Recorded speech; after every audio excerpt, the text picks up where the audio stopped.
being in finance, I'd lived through a couple of bears, and then in real estate, some very nasty bears. And the problem is, on the way up, it always goes higher than you think it will. And on the way down, it always goes lower than you think it will. And you have to know the feelings that that is going to cause and be ready for those feelings. And if you've, I don't know if there's really any substitute for that experience. If you are not ready for those emotions, they can be crushing, right? So, we knew that this feels amazing, that our board apes are worth 400 grand. But doesn't this remind us of something? Haven't we both felt this way before? Oh, yes, we have. And those feelings are an excellent barometer that at some point, something's going to change. Obviously, we Mhm. didn't know it was going to be FTX and Luna and all that, but nothing lasts forever. All markets move in cycles. There's no exception to that rule.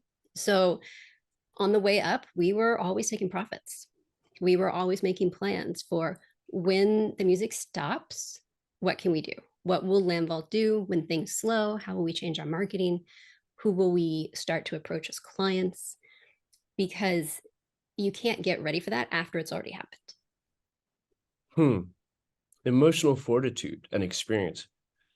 Mhm. Do you have any specific practices or anything besides experience? Are you, living in Southeast Asia in Bali, I'm Mhm. always bombarded with yogis and meditation Mhm. and going vegan. So you're not getting the Mhm. animals' emotions, all of that stuff.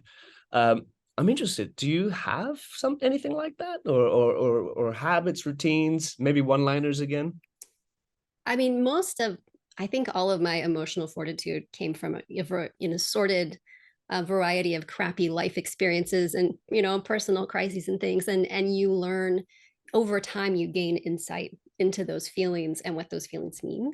But I think if you're not at a point where you have that, then the best thing you can do is have a group of people around you who do not think the same way that you do, whether it's a group of friends or your family or a mastermind group. And part of Web3 that became very toxic is that it was an echo chamber. Everyone was saying the exact same thing every day. Good morning, we're going to make it. Sell shaming. And the problem was there was no contrarian view.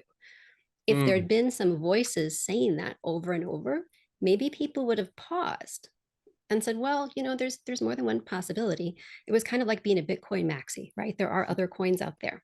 yeah. So I think if you haven't lived through that, then you have to find other people who aren't necessarily older, but just they don't see the world through the same lens. It's interesting, right? Because especially in Twitter or on Discord, there are people. I distinctly remember people, especially even like yourself and Boomer, who were preparing us for this. But of course, you guys don't end up having massive Twitter followings because nobody wants to hear that, And, right? and that's where the feelings come in. Like when you, as an individual, when you just wake up and you feel high, you feel that good, you do a trade and you get a rush, you got to step back because that's your dopamine talking, Yeah, right? You're thinking with your dopamine. You can't yeah, think with your dopamine. You gotta try to remove the feelings from it. And I think some of that is just feeling that, getting smacked down. And yeah. then you do it again. You're like, I'm never gonna do this again. You do it again. And then you get smacked down. And eventually you do learn, okay, I actually do need rules and I have to follow them, even when my gut says I shouldn't follow them.